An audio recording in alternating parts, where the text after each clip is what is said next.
نحن في زمان فضيل ونحتاج فيه دائما أبدا أن نستحضر هذه المعاني، فقد قالوا على قدر الاستعداد يكون الإمداد من الله تبارك وتعالى، امتثالا لقول الله تبارك وتعالى مصداقا لقوله: ولو أرادوا الخروج لأعدوا له عدة ولكن كره الله بعاثهم فثبطهم وقيل اقعدوا مع القاعدين. أبو بكر الوراق كان يقول: رجب شهر البذر، وشعبان شهر السقي، ورمضان شهر الحصاد. وبالنسبة لنا رمضان نقطة فارقة، ولابد من أن نعتني بها أشد العناية، لأن رمضان بيساوي أن أنت تخلص من امتحان الدنيا ده وقد حست الامتياز، فإن من زحزح عن النار وادخل الجنة فقد فاز. ورمضان في كل ليلة عتقاء، فخلاص الاختبار بتاع الدنيا انتهى، بلغت ما تهفو له من أن تعتق من النار ومن أن تبلغ أيضا أعلى المنازل عند الله عز وجل. جاء رجل للنبي صلى الله عليه وسلم فقال: أفرأيت إن أنا شهدت أن لا إله إلا الله وأن محمد رسول الله صلى الله عليه وسلم، وأديت الصلوات المكتوبات وأديت الزكاة المفروضة وصمت رمضان وقمته، فممن أنا؟ قال: من الصديقين والشهداء. تتخيل ان انت حضرتك تبقى في رفقة سيدنا أبو بكر أو سيدنا عمر أو سيدنا عثمان أو سيدنا علي، صديق وشهيد، وان حضرتك لو أقمت ذلك فصمت رمضان وقمته كما ينبغي بلغت أعلى المنازل عند الله تبارك وتعالى.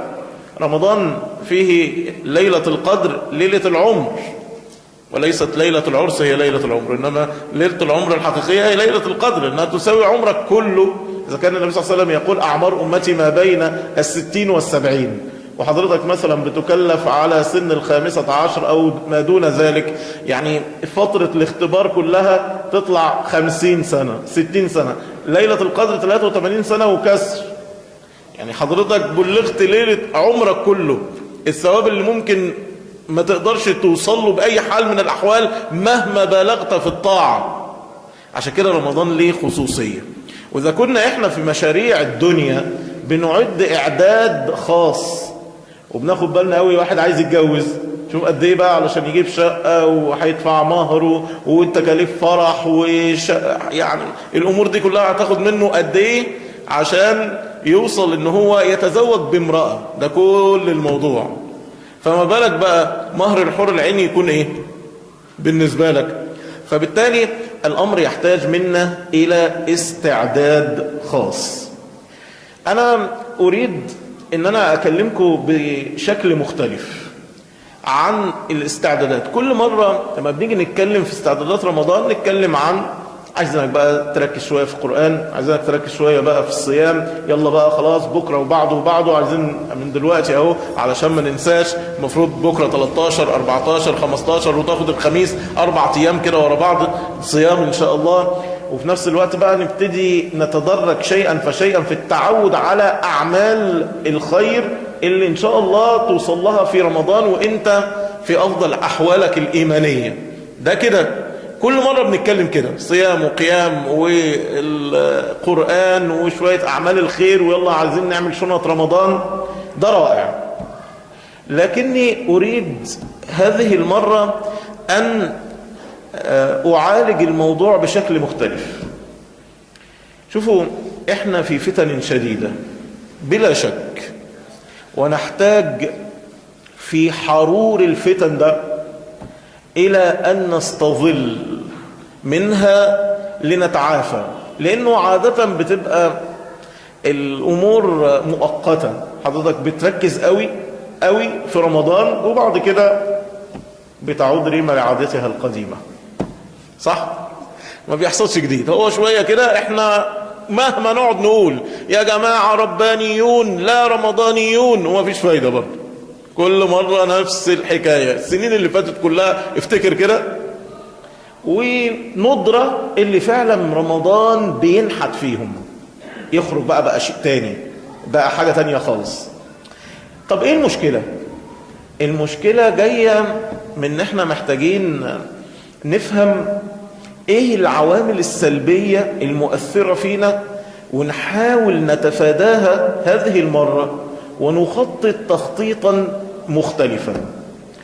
كلنا يحفظ هذا الحديث أو مر علينا، حديث السبعة يظلهم الله بظله يوم لا ظل إلا ظله. لكن أنا عايز من خلال السبعة دول نحط منهج جديد في الاستعداد. تعالوا نفكر وتعالوا نشوف اشمعنى الحديث ده اللي أنا اخترته لشهرته معروف جدا، بس ايه اللي يناسب الكلام ده اصلا في موضوع رجب اللي احنا بنتكلم فيه، ولا موضوع الاستعدادات لرمضان؟ طب تعالوا نتأمله وهتشوف ليه اخترته خصيصا، وهتشوف الواجبات العملية كيف تكون. النبي صلى الله عليه وسلم حديث في الصحيح من حديث أبي هريرة رضي الله عنه قال: قال رسول الله صلى الله عليه وسلم: سبعة يظلهم الله بظله يوم لا ظل إلا ظله. ركز معايا في الترتيب قوي. إمام عادل، وشاب نشأ في عبادة الله، ورجل قلبه معلق بالمساجد، واثنان رجلان تحابا في الله اجتمع عليه وتفرقا عليه، ورجل دعته امرأة ذات منصب وجمال فقال إني أخاف الله، ورجل تصدق بصدقة فأخفاها حتى لا تعلم يا شماله ما أنفقت أو ما تنفق يمينه، ورجل ذكر الله خاليا ففاضت عيناه. الحديث ده تاخده من تحت لفوق يديك منهجية، تاخده من فوق لتحت يديك منهجية.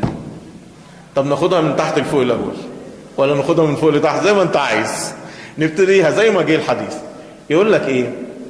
الإمام العادل لو هناك إمام عادل هيهيئ بيئة ينشأ فيها شاب في طاعة الله، والشاب اللي نشأ في طاعة الله أحد الحاجات الأساسية علشان يتربى تربية إيمانية حقيقية إن قلبه يبقى معلق بالمساجد. لو علق قلبه بالمسجد إذا دعته الفتن وأقبلت عليه، وأشد الفتن على الرجال النساء، هو قلبه معلق بالمساجد، فيجي قدام المرأة يقول لها إني أخاف الله. وهو قبل كده لما كان في المسجد لابد أنه تنشأ عنده صحبة صالحة، لأن أفضل إنسان تصاحبه هو اللي معاك في المسجد، اللي انت بتصلي كتفك في كتفه. فاثنان تحبا في الله وتفرقا عليه، اجتمع عليه وتفرقا عليه. فلما خرج لغايه دلوقتي كده كان ايه؟ امام عادل، هيئ بيئه، البيئه دي اوجدت شاب نشأ في طاعه الله. الشاب اللي نشأ في طاعه الله قعد فين؟ في المسجد، وفي المسجد اتعرف على مين؟ اتعرف على الصاحب. لما خرج اول ما خرج اتص في واحده كاسيه عاريه قالت له ها هيت لك، يعمل ايه؟ قال اني اخاف الله. وبعدين واذا كنت هتبقى بهذه الرجولة وهذه القوة ان اشد الفتن عليك فتنة النساء، هتقدر تعمل قدامها كده وقفة وتوقف هذا اللهيب وتطفئ نار الفتن ده، يقول لك فهو لما سواها ايسر. تيجي بقى مسألة شح النفس. مش زين للناس يحبوا الشهوات من الايه؟ من النساء والبنين والقناطير المقنطرة.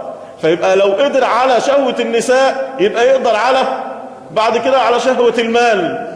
فيحصل فينفق فيتصدق بصدقة فيخفيها حتى لا تعلم شماله ما تنفق يمينه، فإذا عاد إلى بيته ذكر الله خاليا ففاضت عيناه. شفت جاية ازاي؟ كله متربط ببعضه، وبالتالي بتحل لك المشاكل.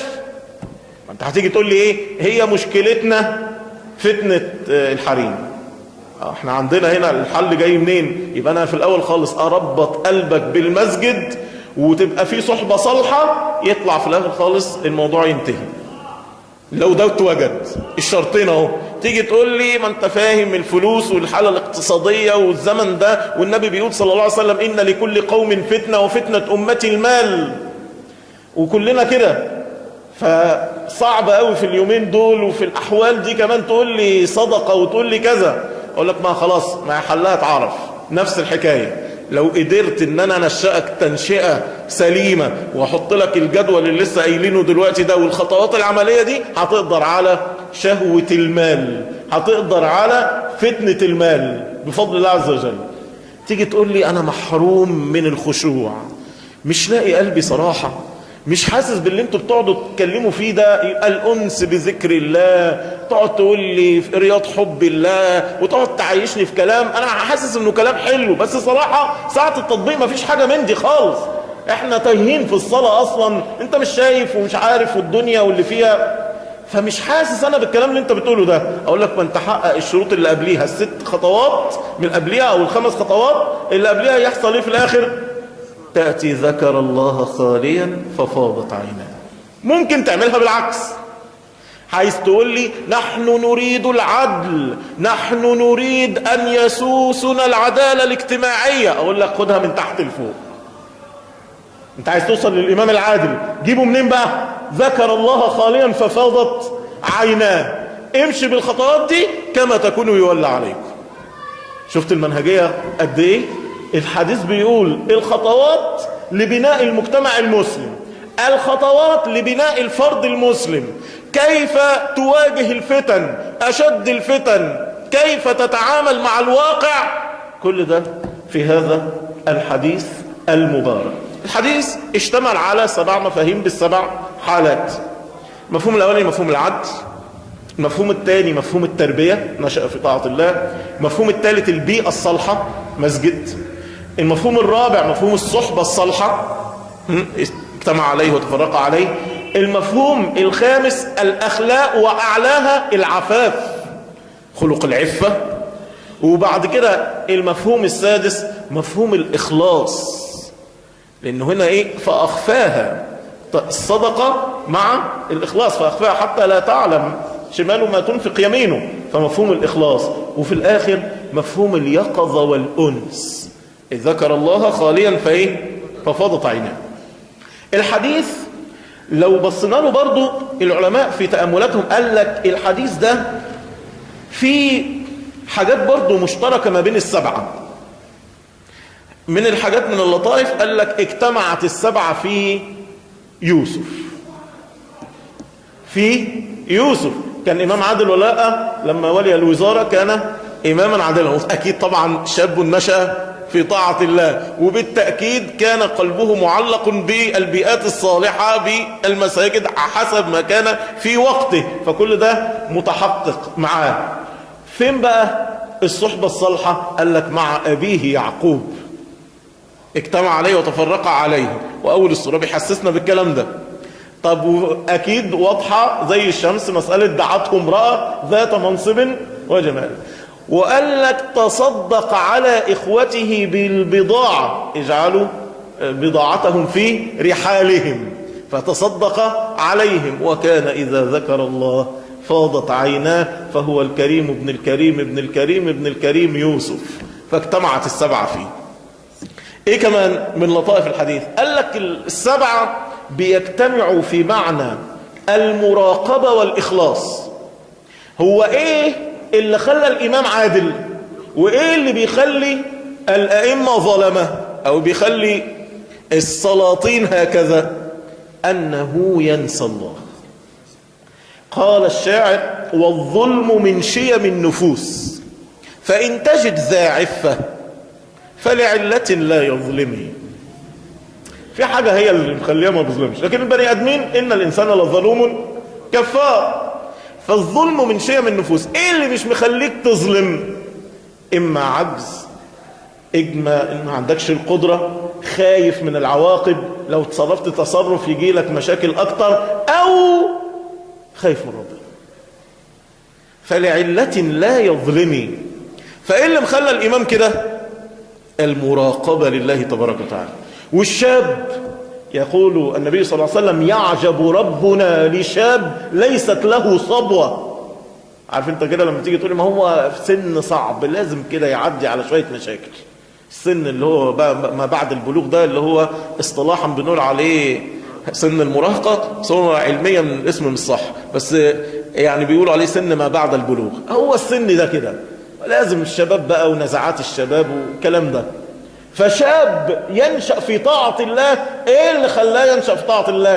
ان ابوه او ان ربنا سبحانه وتعالى امتن عليه بانه جعل هذا المعنى دائما نصب عينه، برهان ربه، اللي هو ايه بقى؟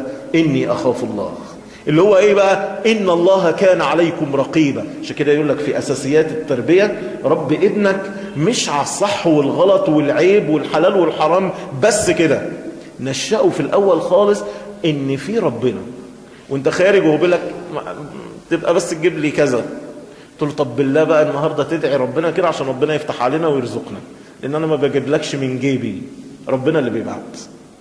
فببقى ربيه طول الوقت وعلقه بايه؟ ربنا كده. الولد ينشأ في شيء ينفع اقول على ربنا شيء؟ هتقولوا لا صح؟ قل اي شيء اكبر شهادة قل الله، على الماشي ينفع بالدليل اهو، قل اي شيء اكبر شهادة قل الله. فيبقى ايه؟ ربنا في القلب. عارفين سهل بن عبد الله التستري بيقول خالي محمد بن مسور لقيته وانا لسه عندي 3-4 سنين قاعد بيعيط بالليل، بيصلي وبيعيط. فرح قال يا خال مالك بتعيط ليه؟ قال اليك عني، سيبك مني دلوقتي، ولكن يا بني قل هذه الكلمات ورددها على لسانك ثم قلها بقلبك لا بلسانك. بص بقى دي هنا بيقول له ايه؟ بيقول له اقعد قول الكلمات دي: الله ناظر إلي، الله معي، الله شاهدي، الله مطلع علي. قال له بس ما تقولهاش بلسانك، احنا بنيجي في التربية نلقن، قول يا حبيبي، يقول ورايا قول الله ناظري الله ناظري. لا، بيعلمه ازاي يبقى فيه شغل على القلب. فبيقول له ايه؟ قول كده جواك: الله ناظري، الله مطلع علي، الله شاهدي، الله معي.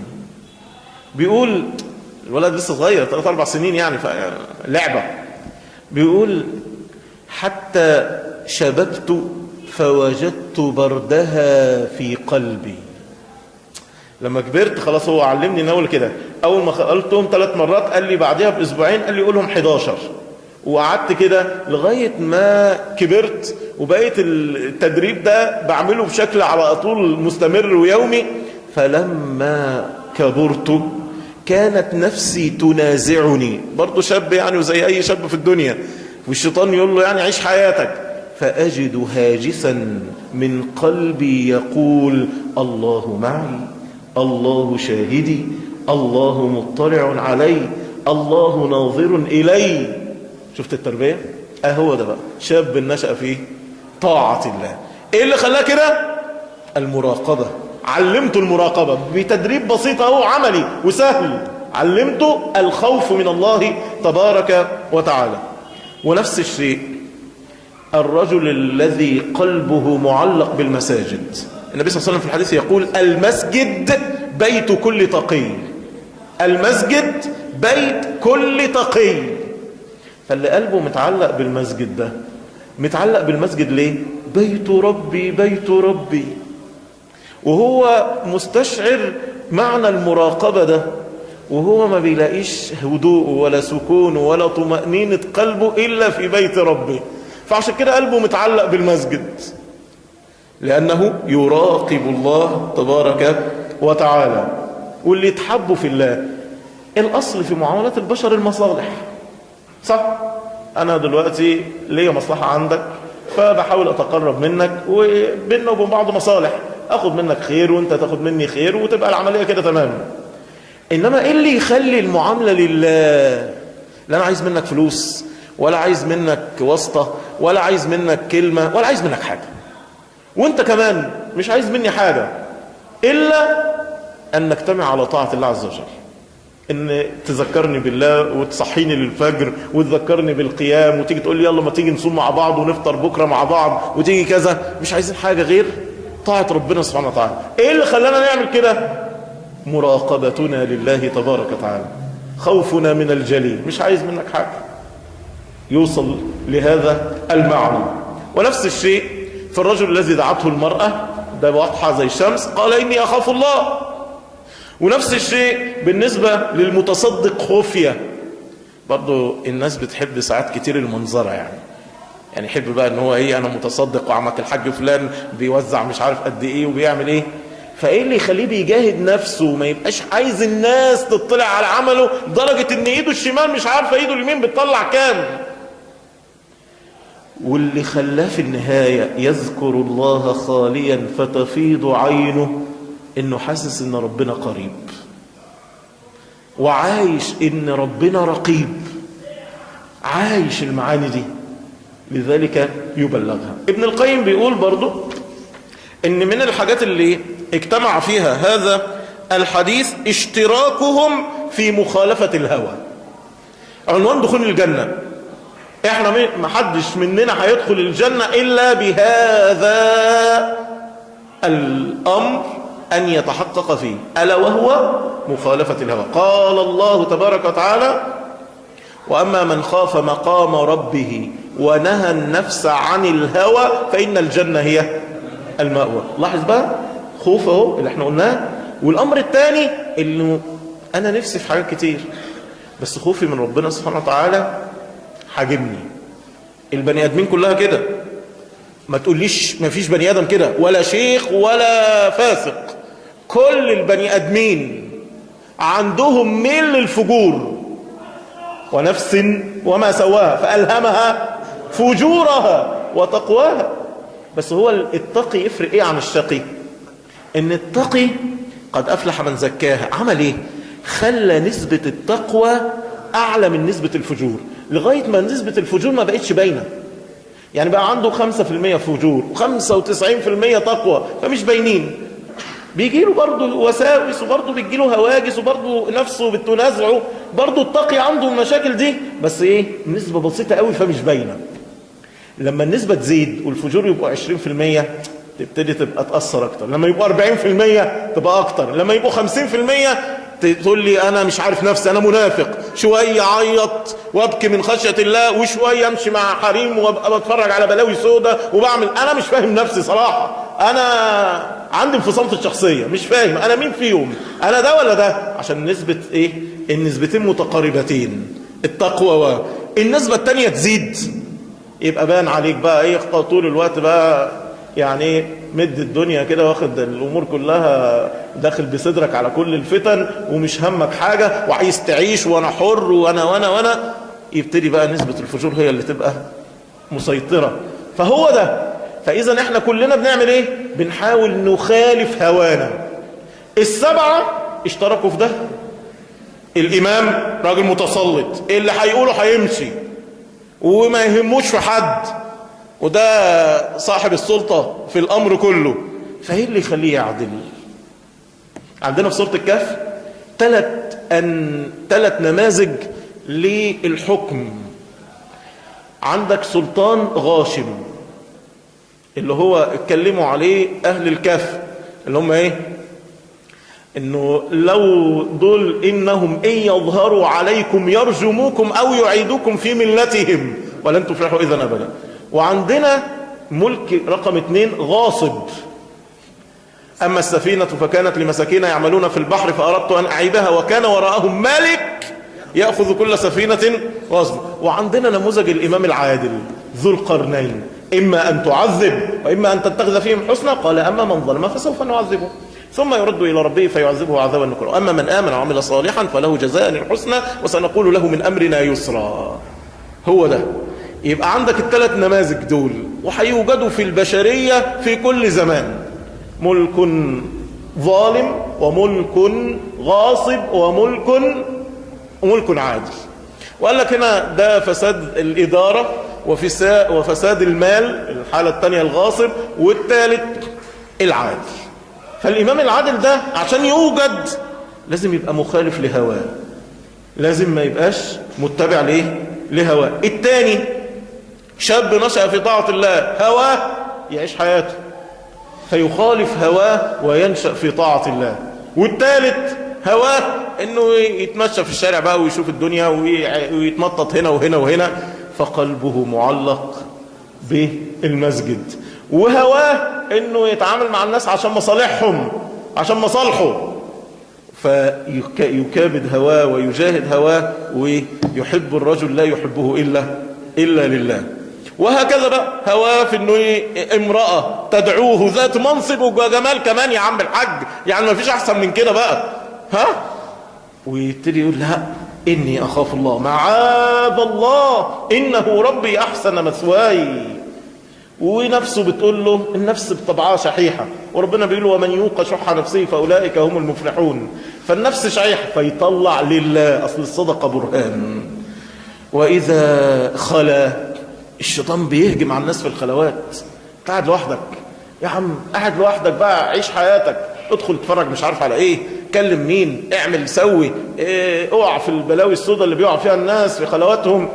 فده بيكابد ويجاهد هواه، فإذا به يذكر الله، فإذا ذكر الله اشتاق إليه ففاضت عيناه.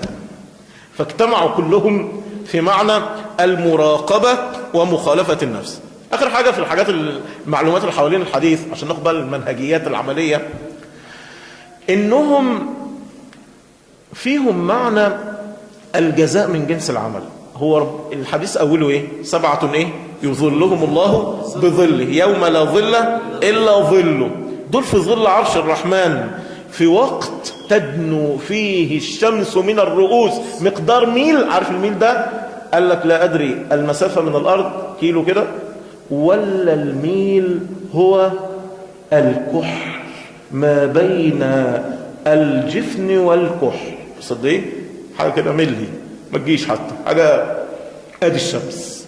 ومنهم من يأتيه ويكون في عرقه حتى يصل إلى ركبتيه، إلى بطنه، إلى حقويه، إلى أن يلجمه العرق إلجاما. فالناس اللي في الحرور ده يوم القيامة ربنا سبحانه وتعالى اختص 7 دول بقى ليه؟ 7 أصناف دول، هم أكيد 7 أصناف طبعا، مش هيبقوا 7 أشخاص.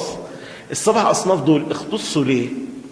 قال لك أصل هم حموا نفسيهم من حرور الفتن، فجزاهم من جنس عملهم فأظلهم بظله.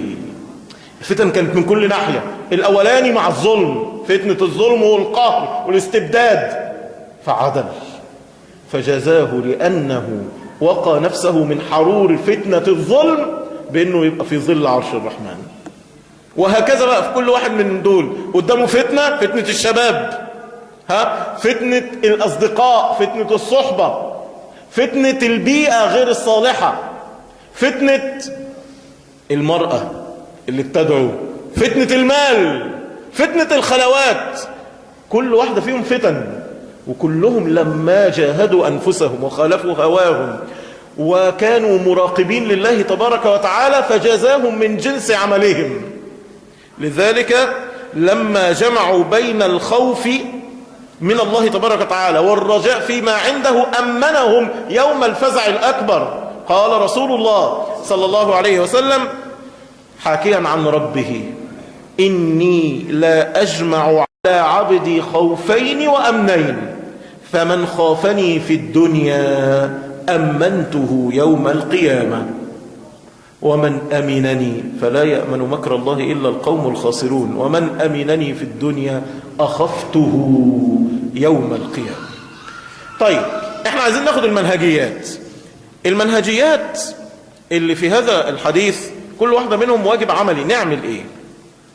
كنا في الأولانية ان انت مالك انت بقى بالإمام العادل؟ لا، القاعدة بتقول كما تكونوا يولى عليكم. إذا عدلت فسيعدل بك، وإذا ظلمت فستظلم. كان النبي صلى الله عليه وسلم إذا خرج من بيته يقول ربي أعوذ بك أن أزل أو أزل. يا رب لا أغلط ولا حد يغلط فيا. ربي أعوذ بك أن أزل أو أزل، أو أضل أو أضل. ولا يا رب توه ولا حد يتوهني، أو أظلم أو أظلم. يا رب لا أظلم حد ولا حد يظلمني، أو أجهل أو يجهل علي. هي كده، هو الجزاء من جنس العمل، كما تكن يولى عليك في كل سائر أمرك. ربنا يقول في شأن معاملة الرجل لزوجته، هو بقى ده اللي احنا ولاياتك بقى اللي انت ربنا أمرك عليهم. يقول فإن أطعنكم فلا تبغوا.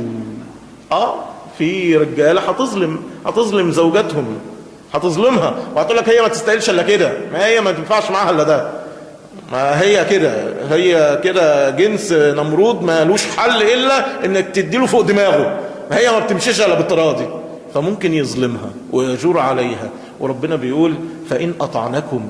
طب هي خلاص، هي طاهرة حافظة للغيب بما حفظ الله، هي صالحات قانتات حافظات للغيب، عملت اللي عليها. فلو ما عملتش اللي عليها فأنت ظلمتها، فلا تبغوا عليهن سبيلا إن الله كان عليا كبيرا، هيسلط عليك اللي يظلمك. هي كده، هتظلم إخواتك في ميراث، هتظلم إخواتك في ان انت الكبير عليهم وانت اللي كنت ماسك الفلوس، فانت تقول لا ده حقي، انا اللي تعبت وانا اللي شقيت وهم ما كانوش بيعملوا حاجة. هتظلم الشغال عندك، هتظلم الموظف اللي انت فوقيه، هتتظلم. واحنا الظلم بقى للركب. فعشان كده تعرف على طول ايه المطلوب هنا. عايزين تمارين ايمانية للعدل. يعني ايه عدل؟ التسوية بين المتشابهين والتفريق بين المختلفين. يعني ايه عدل؟ كل الدنيا عايزة المعنى ده، مسلم كافر، مسلم غير مسلم، الكل يجتمع على معنى واحد، عايز عدل بس، صح؟ نفسنا بس في العدل، مش عايزين حتى من كده. طب العدل ده يجي ازاي؟ يتحقق ازاي؟ يتحقق بتحقيق معادلة إن الله لا يغير ما بقوم حتى يغيروا ما بأنفسهم. ابتدي انت اعدل فيما تحت يديك، اعدل مع نفسك. تعال شوف الصحابة بتفكر ازاي واحنا بنفكر ازاي. احنا دايما بنرمي الكورة في ملعب الآخر، والصحابة لما أنزل الله عز وجل الذين آمنوا ولم يلبسوا إيمانهم بظلم أولئك لهم الأمن وهم مهتدون. وكلنا نفسنا نتحقق بهذا المعنى أن يكون عندنا الأمن والهداية. الصحابة فكرت إزاي؟ الذين آمنوا ولم يلبسوا إيمانهم بظلم. الذين يلبسوا إيمانهم بظلم ظلم دول يا أخي، سين وصاد وعين ولام وميم ونون، هم دول لو بس ربنا يخلصنا كان اتفرج على الدنيا كانت تعمل ازاي. احنا بنفكر كده، الصحابه فكرت ازاي بقى؟ كان يقدروا يقولوا كده، يقولوا لو لم يلبسوا ايمانهم بظلم زي سين وزي صاد وزي عين. قالوا واينا لم يظلم نفسه. شوف ما فكرش ازاي، ما قالكش ايه زي فلان، او الايه دي زي فلان، عارف فلان ده اصله ظلم مراته فهو الايه نزلت فيه. زي علان، اصل ده كان ظلم الاجير اللي عنده فالايه نزلت فيه. الصحابه ما بتفكرش كده، ما بتفكرش من بره لجوه، بيفكر من جوه لبره. هي دي بقى اللي احنا عايزين نتغير فيها، ان انت تبتدي تقول انا السبب وانا عندي مشكله وانا لازم اتخلص منها، والبدايه من عندي، ده اللي انا اقدر عليه. ابدا من هنا، ابدا انا احقق مفهوم العدل على نفسي وعلى ذويي وعلى ما ائتمرني الله عز وجل عليهم. كلكم راع وكلكم مسؤول. وصلت؟ وأينا لم يظلم نفسه. ادي المنهجية اللي انت هنا تحققها. فإن اجتمعنا من الدائرة الصغيرة للدائرة الأكبر، دائرة الفرد لغاية دائرة الأسرة، دائرة العائلة، دائرة المجتمع، الدوائر دي لو مشيت بالطريقة دي بنفس الأسلوب ده يبقى يسود العدل. وهذا هو الطريق الذي يوصلك للإمام العدل. يبقى أول حاجة اعدلوا، هو أقرب للتقوى. العدل ده صعب قوي. تعال شوف كده، القرآن بيقول حاجة وإحنا بنعمل حاجة. القرآن بيقول ولا يجرمنكم شنآن قوم، انا مش طايقه، ده ظلمني، ده عمل فيا، ده سواني، اهو شنآن اهو عداوة، على ألا تعدلوا اعدلوا هو أقرب للتقوى. عشان كده التقوى دي صعب، مش سهل كده. يعني احنا فاهمين التقوى دي ان انت تتقي ربنا، يعني ما تعملش حاجة في خلواتك، تتقي ربنا تبقى مراعي ربنا ونظر ربنا في شغلك، في حياتك، في زوجتك، في اولادك، خلاص دي التقوى. لا، التقوى معناها كبير قوي.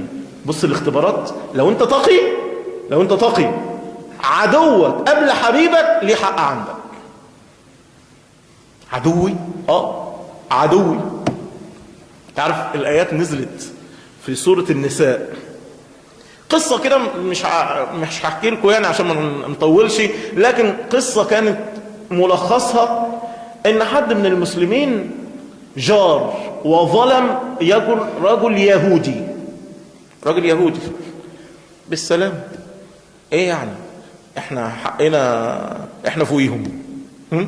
فينزل القرآن 10 آيات تنزل تأدب الصحابة وتأدب المجتمع المسلم، وتقول ادوا اليهودي حقه.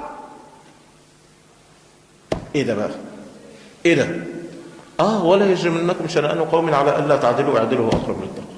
يبقى أول مفهوم الايه؟ العدل. مفهوم الثاني، وبقول هنطبق ازاي. في الاولانيه قلت لك اعدل مع نفسك، اعدل مع غيرك، اعدل، حقق معنى التقوى.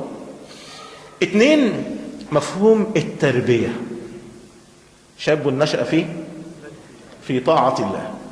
شاب نشأ في طاعه الله. بصوا يا جماعه، بيقولوا في علم النفس 5 حاجات بتكون شخصيه اي انسان. 5 حاجات، لو عدلنا ال5 عدلنا المجتمع، عدلنا الفرد، عدلنا البني آدم. ايه ال5 حاجات؟ بيت، الأسرة. 2، المكان اللي بيتعلم فيه، التعليم. 3، الإعلام اللي هو بيشاهده أو بيستمد منه المعلومة، من أول فيلم الكرتون مرورا بقى ببرامج التوك شو، كله. 4، الصحبة. 5، المسجد. 5 حاجات بتصنع شخصيتك، هي أكتر العوامل المؤثرة في صناعة شخصية البني آدم. لو عدلتهم عدلت البني آدم، ما تعدلوش يبقى دايما البني آدم عنده مشاكل في السوية النفسية. احنا عايزين نطلع جيل أفضل منا. حضرتك ممكن تكون فاتح بيت وعندك أولاد، أو داخل على جواز وهتربي ولاد، أو عندك إخواتك الصغيرين، يعني كلنا هيبقى عندنا المفهوم ده. فازاي ننشأ هذا الشاب في طاعة الله؟ ايه المطلوب؟ قلت لك رقم 1، اربط القلوب بعلام الغيوب. انا كمان عايز انشأ في طاعة الله، وعايز اسيب بيئة الشارع، وعايز ابعد عن الفتن اللي موجودة في كل مكان. اعمل ايه عشان اوصل لنشأ في طاعة الله؟ ابعد عن المؤثرات السلبية ال5، ابعد عنهم او خففهم بحيث ان انت يصفو قلبك لله. يعني ايه؟ يعني انا ممكن اقعد اديك النهارده درس اهو ساعه وشويه، ونقعد نتكلم حضرتك تروح البيت تقعد قدام البرنامج التوك شو يخلص كل اللي انا قلته في دقيقه. ليه؟ سمعونا للكذب. تقعد بس كده الاعلام وتتلهي وتلاقي دماغك صاحيه نايمه على حاجات وقلبك مش عارف يجتمع على ربنا خالص. يعني نسيب الواقع ونبقى درويش؟ لا والله العظيم ما بقول كده، بس بقول في الاول خالص تبقى متحصن وتعرف تاخد الحاجات، تاخد السطور. الموضوع 1 2 3 4 تفهم الدنيا ماشيه ازاي، لكن مش لازم المبالغات دي اللي مخليه قلوبنا في الضياع. عايزين قلوبنا تبقى متعلقه بربنا شويه، قلوبنا تبقى ذاكره لله عز وجل. عايزين ناخد فتره من الخلوه والتبتل لله تبارك وتعالى. انشأ ازاي على طاعة الله؟ 5 حاجات تانيين. ايه اللي يخليني انشأ على طاعة الله؟ عندك معادلة في اول سورة المزمل بتقول كيف تنشأ على طاعة الله. ايه ال5 حاجات؟ 1، قم الليل الا قليلا. ممكن حضرتك من دلوقتي فصاعدا تصلي العشاء ما تسيبش المسجد قبل ما تكون مصلي ركعتين وموتر مثلا، او لو قدرت بقى وان شاء الله تقدر تعملها توتر في البيت، بس المهم تصلي لي ركعتين ب10 ايات. سهله دي.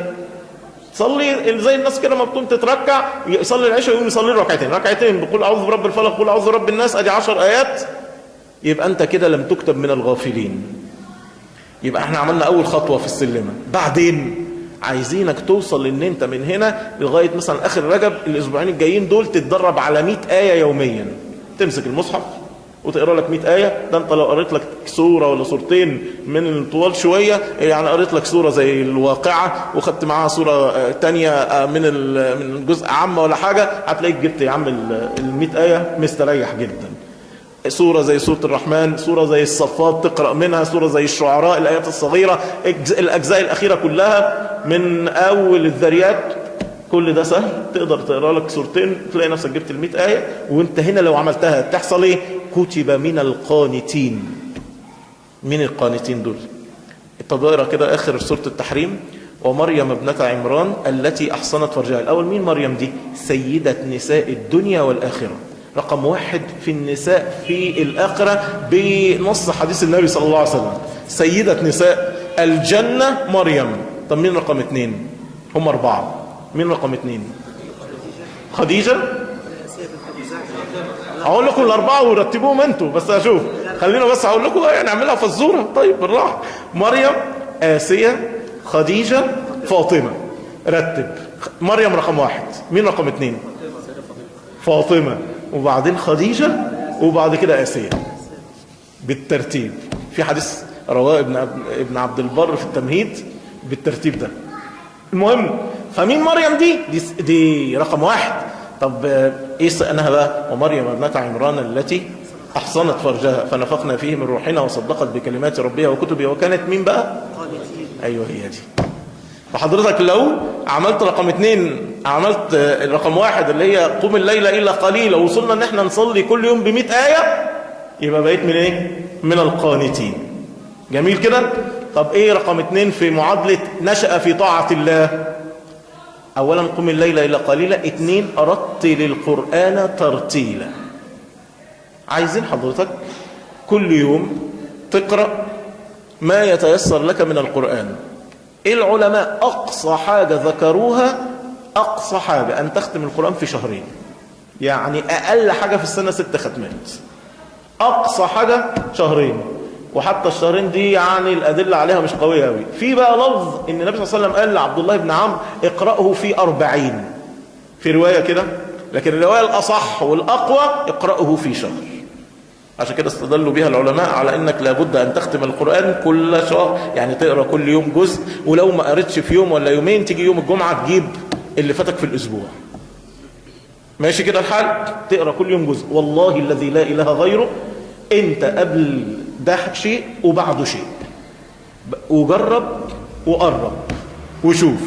احلف بالله العظيم بيتك هيختلف، معاملاتك هتختلف، نفسيتك هتختلف، حياتك كلها هتختلف بشوية قرآن، شوية قرآن مداومة عليهم. جرب كده. طب هقول لك على وصفة عشان اللي عنده مشاكل في بيته والبيت مش على بعضه والزوجة مش تمام والولاد متشيطانين. اقول لك على وصفة. النبي صلى الله عليه وسلم قال من قرأ سورة البقرة نهارا لم يدخل الشيطان بيته 3 ليال. ايه رأيك بقى في الحديث؟ الحديث صحيح. اللي يقرأ سورة البقرة، انا النهاردة هقراها بكرة الاثنين في النهار، ما يخشش الشيطان بيتي بقى ليلة الثلاث ولا ليلة الاربع ولا ليلة الخميس. فلو جيت قريتها بعد كده يوم الخميس نهارا بقى، يبقى كده 3 ليالي ما يخشش الشيطان البيت. وجرب وشوف، بس تقراها مش تسمعها ومش تشغلها لحسن احنا كسالة يعني. حتى دي اجيب الشريط واشغله شغلانه، اشغل قناه المجد للقران والقران شغال طول الوقت. اقراها من قرأ مش من سمع. ماشي؟ تعمل ده اتفرج الدنيا هيحصل فيها ايه. رتل القرآن ترتيلا. قرآن بس مش عايزين بقى برضو القرآن بتاع قرايه كده وخلاص ما فيش فهم خالص، لا قرايه. وابتدي اجيب المصحف اللي فيه كلمات القرآن ده، واروح قاري كده الكلمه دي ايه بقى، النازعات ايه بقى، والعاديات ايه بقى قدحة، ايه موريات، ايه ده مش فاهم حاجة. احنا بس من ايه، يا سلام يعني كده خلاص صح. ويجي علينا رمضان مستنيين صوت القارئ، هو الراجل حزيني، احنا قاعدين بنعيط على ايه، على الصوت الحزيني. هو بيقول ايه مش مهم. القصة دلوقتي ان هو ايه قاعد بيقولها كده بايه، فجايب قلوبنا صراحة. طب والمعنى، الآية بقى، الآية دي يعني ايه فيها، ايه بقى المعنى؟ لا هو كلام حلو، هو حاجة جامدة جدا، ده قرآن ربنا بقى، في حاجة عظيمة قوي. طب يعني انت فاهم ايه؟ حاجة كده يعني كويس. طب يعني ايه بقى، يعني ايه بس قول لي، يعني احنا قاعدين نسمع الحاجات يعني ايه، والنازعات غرقا والنشطات نشطا والسابحات سبحا في السابقات. هو حاجة كبيرة جدا يعني، هي حاجة عظيمة جدا جدا يعني. هو الموضوع كده يا سلام، طول الوقت احنا ماشيين ومستنيين بقى شوية الآيات اللي هم بقى اللي فيهم الشغل، وجاءت سكرة الموت بالحق. ايوه استناني بقى هنا كده واديها لي بالراحة، عشان هي دي. ايه ده بقى؟ ما هو ده اللي انا فاهمها ما هو ده اللي انا فاهمه فيه كله، فاستناني في اللي انا فاهمه. لا مش هينفع، عايزين نفهم بقى، عايزين نبتدي نفهم إيه؟ اصل انت هتتسأل في القبر ايه عملك، فهتقول قرأت كتاب الله فآمنت به وصدقت. هتقولها ازاي دي بقى وانا لا فاهم ولا عارف حاجة؟ ما هي دي المشكلة. يا رقم 2 انشأ في طاعة الله ازاي؟ رتل القرآن ترتيلا. 3 اذكر، وهيجي لنا الذكر فيه في اخر الحديث. الذكر انه دايما اقول لك على برضه ايه، اعمال لازم ولابد وحتما، واعتبرها بالنسبة لك فريضة، علشان الزمن الصعب اللي الشيطان متسلط فيه ده ومستحوذ فيه علينا. قل لا إله إلا الله وحده لا شريك له، له الملك وله الحمد وهو على كل شيء قدير 100 مرة. لو عملت كده كانت له حرزا من الشيطان، تكتب لك 100 حسنة وتمحى عنك 100 خطيئة، وكانت كعدل 10 رقاب، ومن أعتق أعتق، تبقى سبب إن شاء الله في عتق رقبتك من النار. ولم يأتي أحد بمثل ما جاء إلا رجل زاد. حافظ على دي. والصلاة على النبي صلى الله عليه وسلم، لا يرفع لك دعاء إلا بالصلاة على النبي صلى الله عليه وسلم. خطئ طريق الجنة من ذكرت عنده فلم يصلي عليه صلى الله عليه وسلم صلى الله عليه وسلم. والاستغفار، لولا تستغفرون الله لعلكم ترحمون. قاعد تقول لي الدنيا صعبة والأمور، طب يلا يا عم استدفع النقم بقى بشوية رحمات تنزل عشان الأمور تعدي. لولا تستغفرون الله لعلكم ترحمون. استغفار، صلاة على النبي صلى الله عليه وسلم، كثرة التهليل، والباقيات الصالحات سبحان الله والحمد لله لا اله الا الله والله اكبر، الحبيبتين سبحان الله بحمده سبحان الله العظيم. نوع بقى بس ركز قوي في الثلاثه الاولين دول، استغفار، صلاه على النبي صلى الله عليه وسلم، ولا اله الا الله وحده لا شريك له الملك وله الحمد على كل شيء قدير. ادي اذكر. وشوف كده انت قولها كده، تبقى رايح مشوار ولا حاجة، المشوار ده بياخد لك 10 دقايق عقبال ما تطلع من بيتك لغاية موقف الأتوبيس ولا لغاية المشوار اللي انت بتعمله. وجرب دايما ان انت تثبت الذكر ده مع وانت راجع البيت وانت رايح المشوار وانت كذا، وتبقى على طول يوماتي انت بتعمل المشوار ده تروح قايل معاها لا اله الا الله وحده لا شريك له، وشوف حياتك هتبقى عاملة ازاي بعديها. رقم 4 عشان انشأ في طاعة الله محتاج اذكر اسم ربك. ما قالش اذكر ربك، قال اذكر مين؟ اسم. يبقى انا لازم اتعلم اسماء ربنا وصفاته. تعرف كام اسم من اسماء ربنا وصفاته؟ 99. عارفهم كلهم؟ بتدعي ربنا بيهم كلهم؟ صراحة لا. يعني العفو والغفور والغفار والتواب اللهم انك عفو تحب العفو فاعف عني، والرحمن والمجيب ساعات كده برضو. عمرك سألت الله عز وجل باسمه القدوس؟ يا قدوس قدسني، مش فاهمها اصلا. طب يا مقيت، هتبقى ايه؟ قوتني دي ولا دي تبع الوقت دي ولا تبع ايه بالظبط؟ ايه المقيت؟ ايه بقى؟ ايه الاسامي دي؟ انما يا حي يا قيوم محفوظة دي. طب والنبي صلى الله عليه وسلم قال إن لله 99 اسما 100 إلا واحدة من أحصاها دخل الجنة. وربنا قال ولله الأسماء الحسنى فادعوه كلها فادعوه بها. احنا ما بندعيش بيها. طب ربنا كده يبقى لا نعرفه حق المعرفة، لا مش عارف أسماء وصفاته. أنا محتاج أعرف أسماء ربنا وصفاته، أدرس الأسماء والصفات دول وأعيشهم اسم. والله أنا محتاج شوية فوقان، حاسس إن أنا ميت كده، ميت قلبي ميت. محتاج الحي اعيش معاه. يا كل ما ادعي يا حي يا قيوم يا رب، محتاج، حاسس ان انا بعيد، وحاسس ان ربنا غضبان عليا، وحاسس ان انا محتاج ارمي بالحمول عليه، وحاسس ان انا محتاج انصر. عيش مع الولي. ان ولي امري، حبيبي وناصري ومؤيدي، سيدي ومولاي وقرة عيني الله. إن وليي الله الذي نزل الكتاب وهو يتولى الصالحين. شوف كده يوسف بعد ما حصلت الفتن كلها وبعد ما حصلت المشاكل كلها، اللقطة الأخيرة في قصة يوسف في سورة يوسف: ربي قد آتيتني من الملك وعلمتني من تأويل الأحاديث فاطر السماوات والأرض أنت وليي في الدنيا والآخرة توفني مسلما والحقني بالصالحين. خلاص كده، هي كده. عيش مع أسماء ربنا بالإحساس ده، بالشعور ده. الودود، عارف يعني ودود؟ الذي يتودد إليك حتى تطيعه. الودود الذي يجعل لك الحب والود. إن الذين آمنوا وعملوا الصالحات سيجعل لهم الرحمن ودا. والله ده أنت لو عشت مع رياض اسم الله الودود، ده أنت حياتك تبقى حياة. يا ربنا بيحبني أنا على إيه؟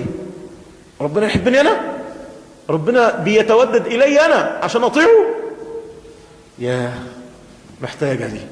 هو بقى كده تعيش تحيا مع اسم من أسامي ربنا. أجي 4. 5 التبتل. هو إيه التبتل؟ قافل على نفسي ربع ساعة، قاعد في الجامع وما فيش حد، داخل أوضتي وقافل على نفسي وقاعد كده مع ربنا شوية، أشكو بثي وحزني إلى الله، أناجي ربنا، أدعي، أتبتل إليه وأنقطع لعبادته. يا رب ممكن أشتكي له حالي، أشتكي له من تذبذبي، أشتكي له من نفس الأمارة، أشتكي له من الشيطان المتسلط عليا والدنيا اللي واكله قلبي، أشتكي له إن أنا مش عارف السكة منين، تايه.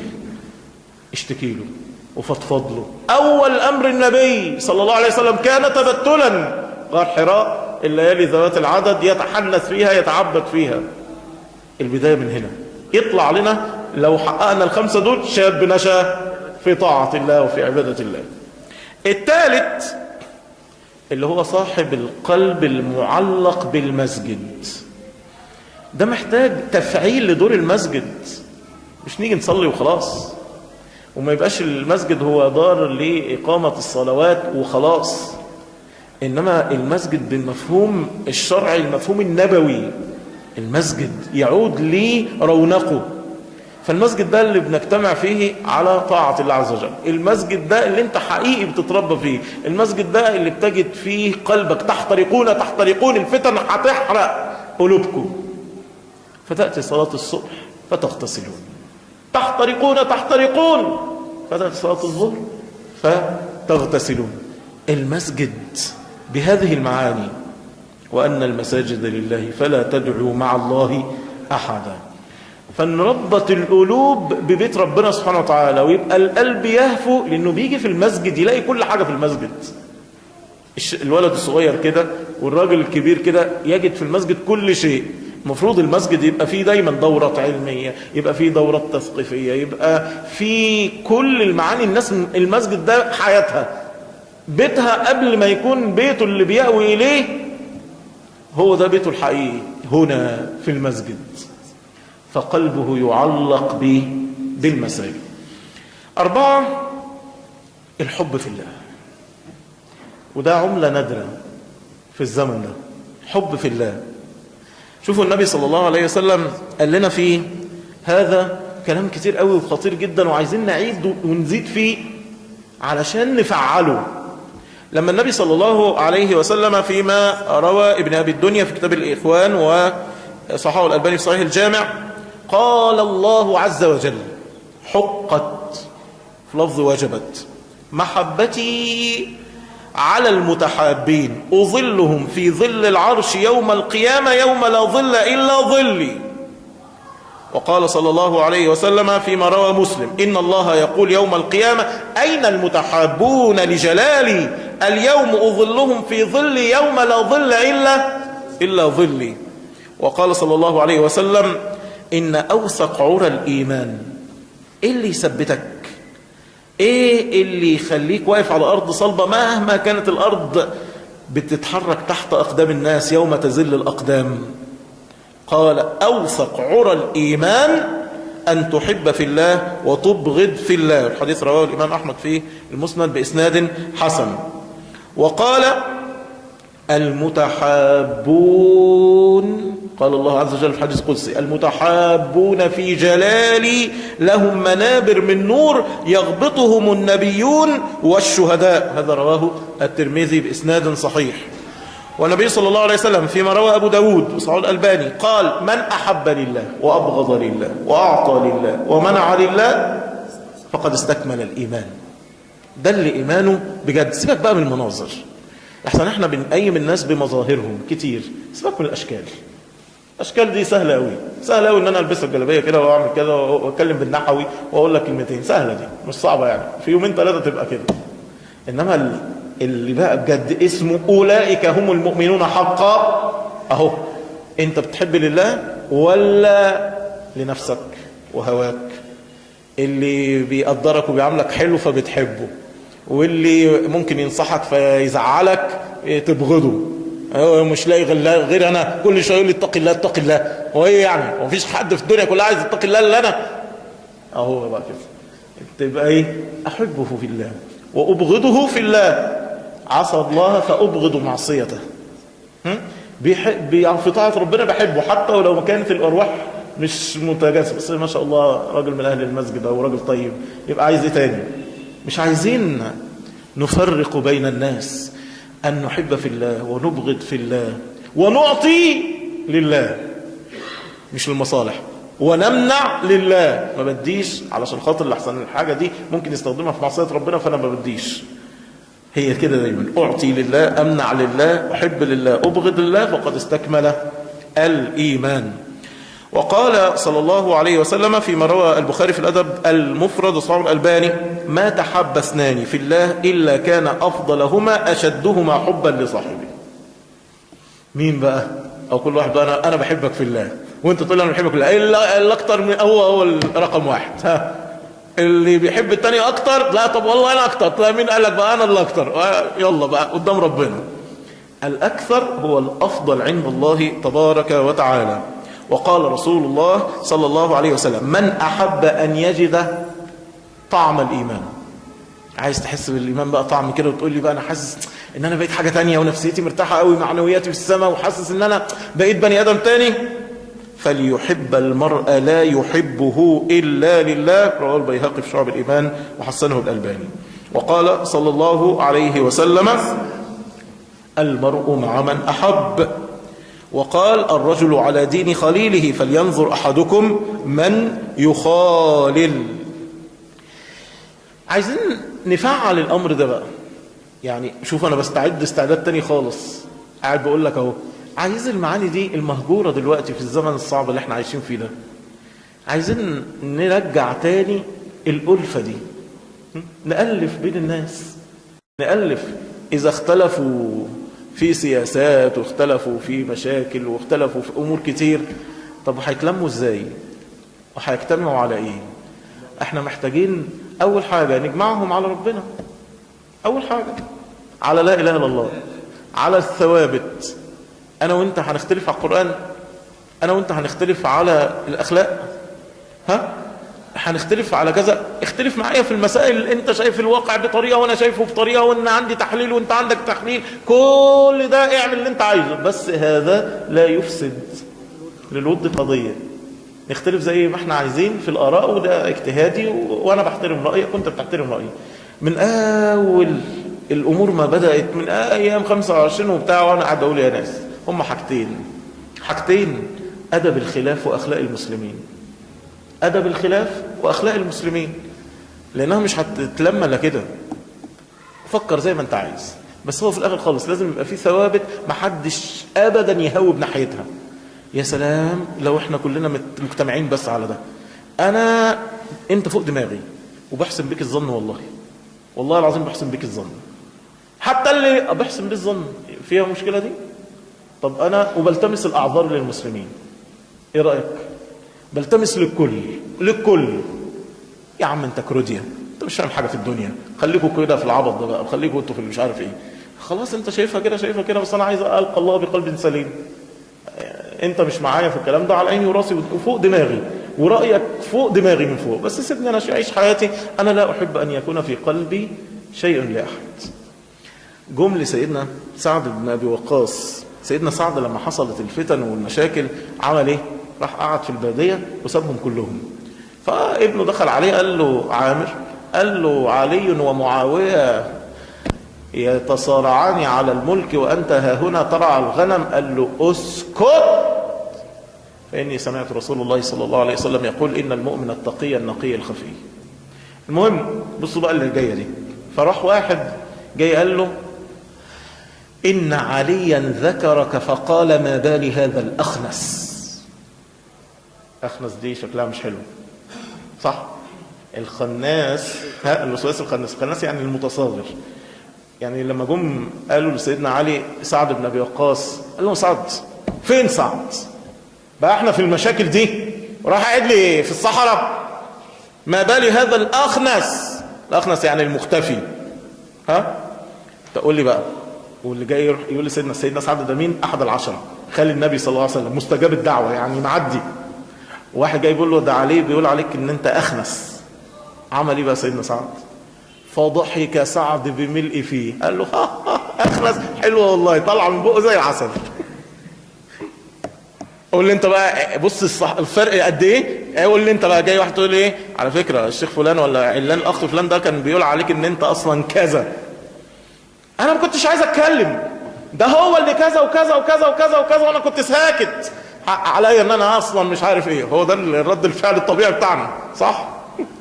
انما سيدنا سعد عمل ازاي؟ قال له والله العظيم جميله قوي. قال له ما فيش، انه يكون ما بين الرجل وبين اخيه اشياء عادي يعني، عديها كلمتين بس، كان زعلان شويه معلش مفيش حاجه يعني، ايه المشكله؟ طب امال احنا هي دي اخلاق المسلمين؟ هي دي اداب الخلاف يا مسلمين؟ هو ده الحب في الله المفقود، الصحبه الصالحه المفقوده.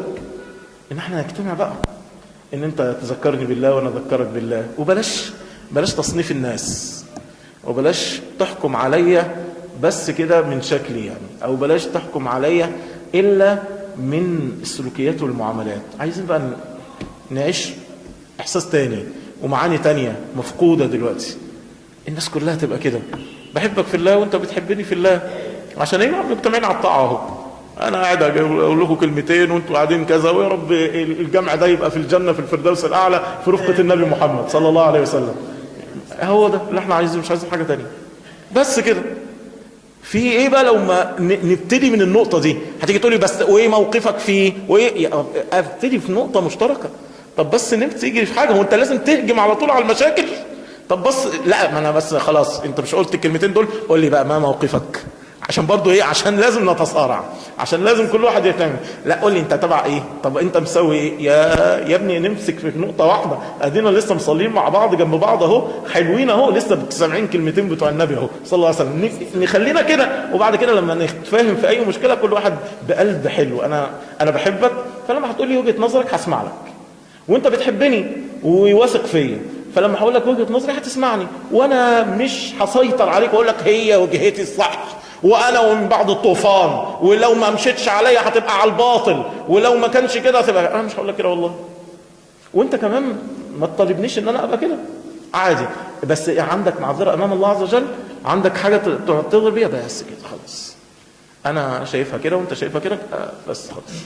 بس بحبك وانت بتحبني، ينفع كده؟ نختلف بس نحب بعض، ينفع؟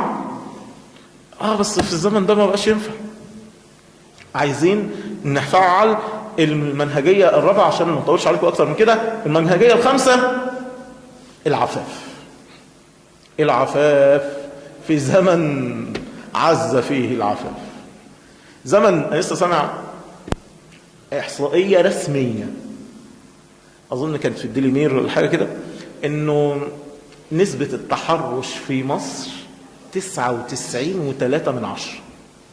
بس خدوا بالكم التحرش بيقصدوا بيه سواء بالألفاظ أو باللمس أو ما هو أعلى. يعني لو واحدة ماشية في الشارع فواحدة عاكسها، ده بيسموه تحرش. المعاكسات فما فوق النسبة 99%. يعني خلاص يعني انت بتتكلم في ايه؟ 99% احصاء رسمي. ده ايه؟ انا قلت لحضرتك كان في الديلي مير البريطاني. طيب هو بصرف النظر، لا ان هو في ايه؟ انه نسبة كبيرة جدا جدا من النساء بتتعرض لمشكلة. ماشي، طلعت 30 40 50 هتبقى عندنا مشكلة. المشكلة دي هنتعامل معاها ازاي؟ مفهوم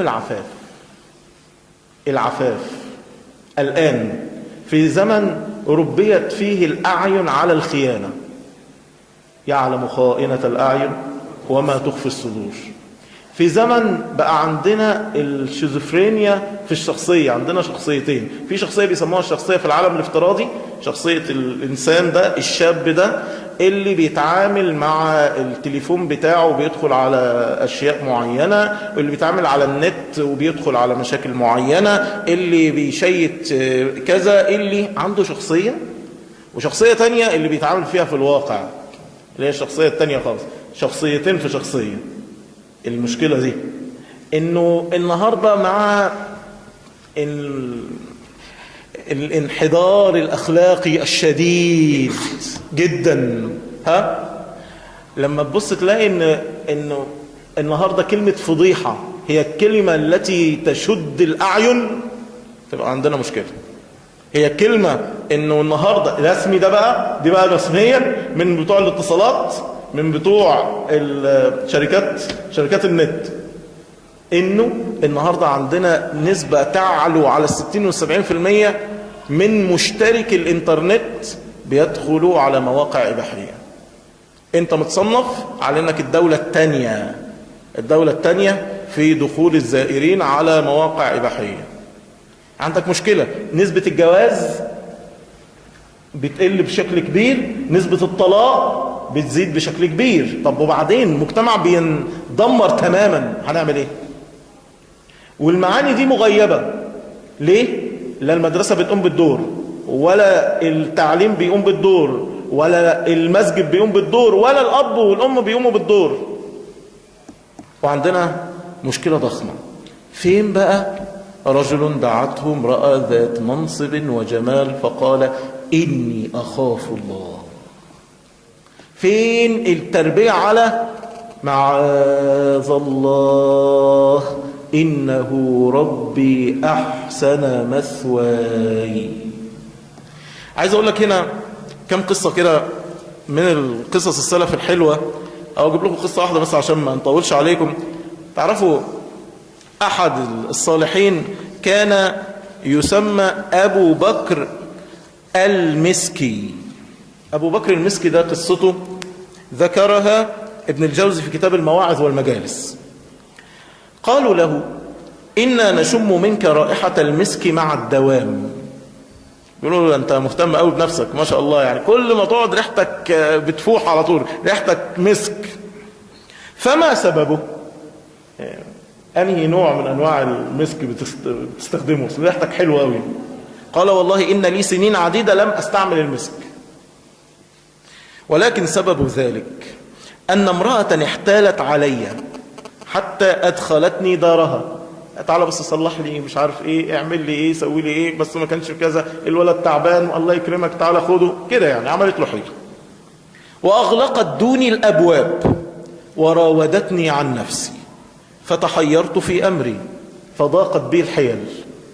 ولو ما عملتش هتبقى وإن لم يفعل ما أمره لا يسجنن، هعمل لك فضيحة وهعمل لك بتاع يا كذا يا كذا. طب أعمل إيه؟ فقلت لها إن لي حاجة إلى الطهارة، ممكن أدخل الحمام؟ قال لها إيه؟ إن لي حاجة إلى الطهارة. فأمرت جارية لها، واضح أنها امرأة ذات منصب وجمال، عندها، قالت لها تعالي وامضي به إلى الخلاء. ففعلت. فلما دخلت بيت الراحة أخذت، عافاكم الله يعني، أخذت العذرة يعني الغائط وألقيته على جسدي حاجة كده يعني صعبة أوي. ثم رجعت إليها وأنا على تلك الحال، فلما رأتني دهشت ثم أمرت بإخراجي. إيه القرف ده؟ امشي.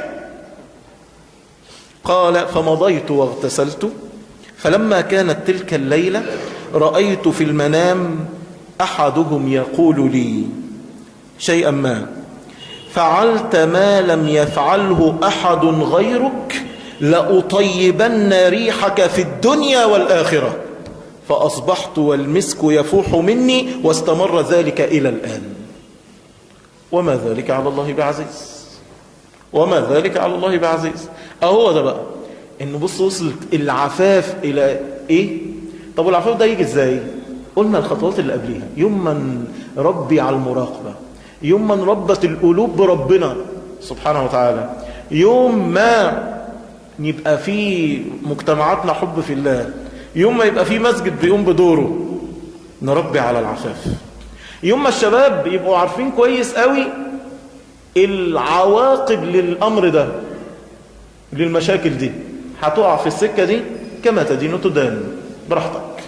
اللي هيبص هيتبص على عرضه، واللي هيمس هيمس. مصداق ذلك حديث النبي صلى الله عليه وسلم للشاب أترضاه أتحبه؟ قال العلماء فكذا الشأن إن لم يتب العبد. إنه إيه؟ كأس مردود. أنت النهاردة سيفعل بك جزاء وفاقا. فأنت وما حكمت لنفسك. أنا واحد مرة قال لي بعد 11 سنة، وبعد ما اتجوزت بعد 11 سنة اتردت في مراتي، والله كده. قال لي أنا بعد كنت أيام الشباب وقعت في زنا وبلاوي، وبعدين بقى خلاص اتجوزت وبتاعه، والناس بتفهم ان الجواز يعني توبة، ولا خلاص بقى بطلت. هي مش بطل. طب وندم؟ طب وتاب؟ لا خلاص. والله بعدها ب11 سنة بيقول لي بعد الثورة واللي حصل، هو شغال على تاكس، قال لي فبقيت اشتغل 16 و17 ساعة وانا متجوز بنت الناس وعندي منها بنت والدنيا تمام مفيش مشاكل. فبدأت أقصر في البيت شوية وعادي يعني. الشغل بدل ما كنت بعمل بنديرة بقيت بعمل 2 و3 عشان اجيب لقمة العيش، وارجع البيت همدان بنام على الكنبة، وهي بتحط لي العشاء وانا قاعد اتفرج على التلفزيون انام. بعدين بدأت احس انها مش على بعضيها، مرتبكة، وشها بيجيب الوان، تبص لي بصات غريبة. حسيت ان في حاجة.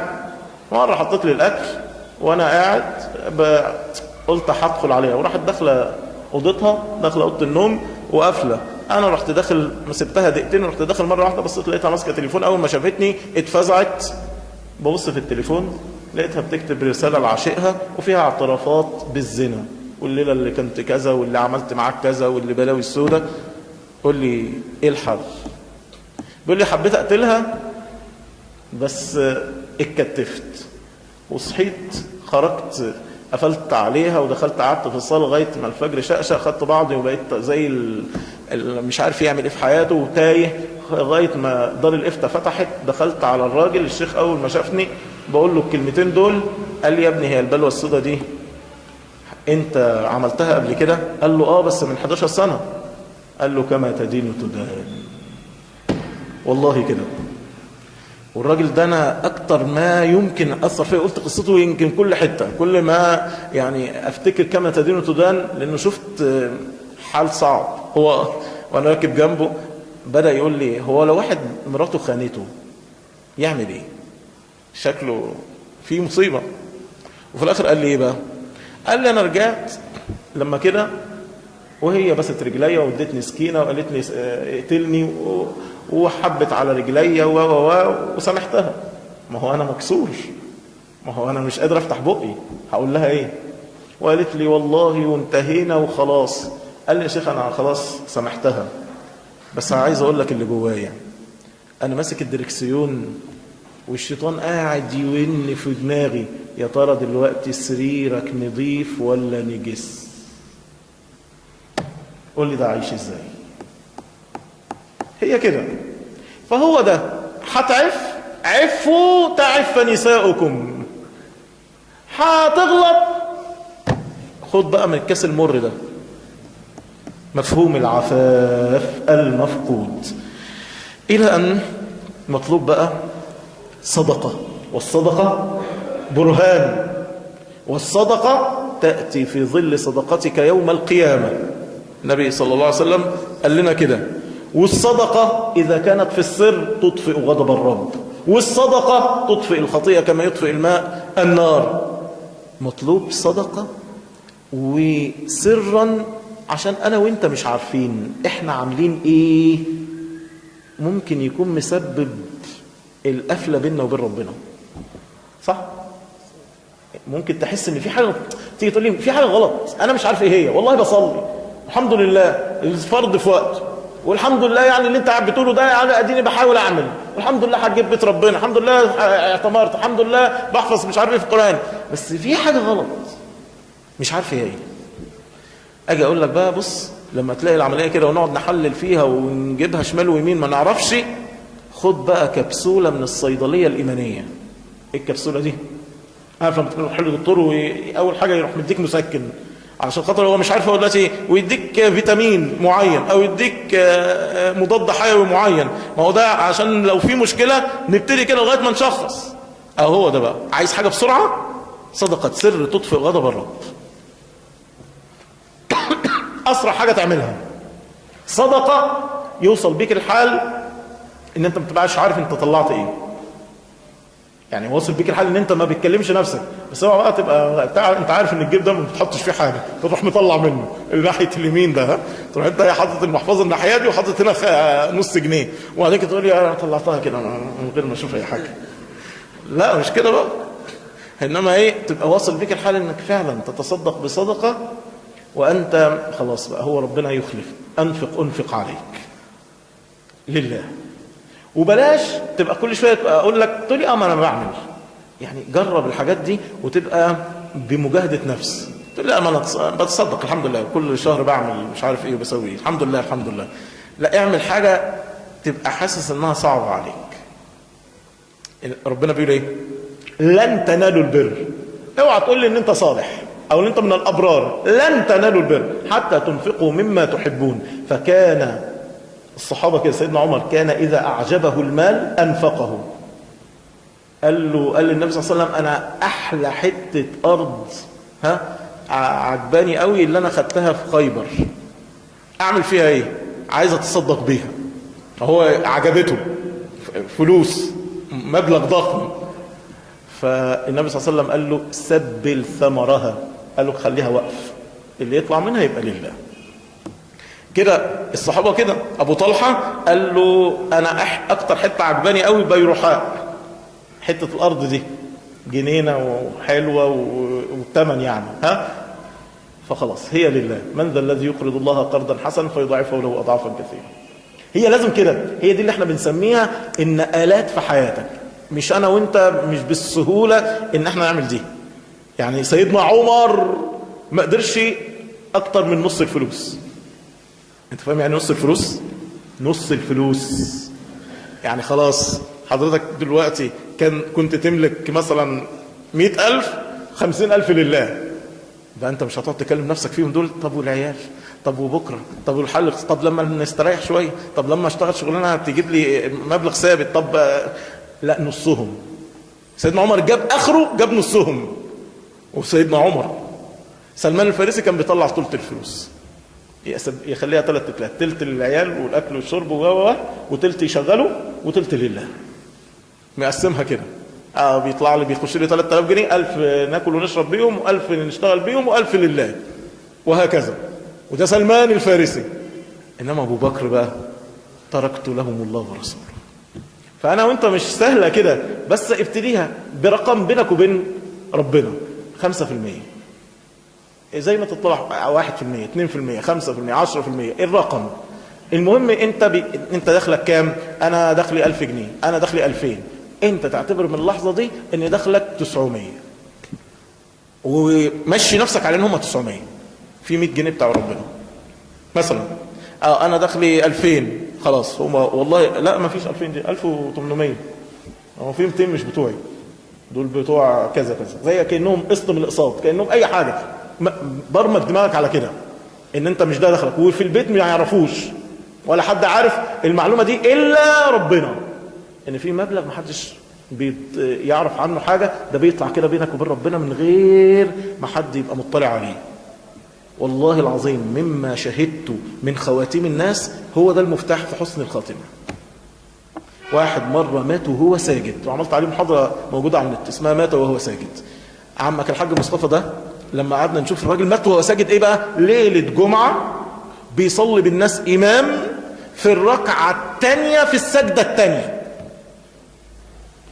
وقرا في الركعة الأولى والثانية، والراجل كان عنده 52 سنة ساعتها، راجل كبير في السن ما كانش صغير، وحفظ آخر 6 شهور 5 أجزاء. قول لي في السن الكبير ده كله بيزهد يقول لك لا مش قادر أحفظ، وأنت عارف حفظ البقرة وآل عمران والنساء، وراح مصلي من البقرة في الركعة الأولى والثانية اللي هو اللي مات فيها، سجد السجدة الثانية طول فيها، واحد من اللي ورا لا الراجل جايب نام على جنبه ومات وهو ساجد، مات ميتة الملوك. يقول لك قبليها بأسبوع ولا بأسبوعين كان بيشيع جنازة واحد مات وهو ساجد، فقعد يقول يا رب يا رب دي ميتة الملوك دي، يا رب يا رب، فبلغها.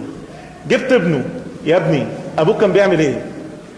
قعدنا بقى نشوف الأسرار، فمنها طلع الحي، هو الراجل كان شغال في توكيل ميتسوبيشي وكان معاه يعني بيطلع ب 20,000 30,000 رقم كان كبير مرتبه، فمعامل كده رقم ما اعرفش قد ايه بينه بقى وبين ربنا، وعامل شهريات لكل غلابه الحي. يقول لك اول ما بيجي عامل لهم اظرف كده بيحملهم ويروح مطلعهم، والدنيا كلها ومحدش عارف القصه دي الا بينه وبين ربنا بقى. حاجات كده هو ده عشان كده ده يموت وهو ساجد، ده يبلغ المنازل العاليه دي.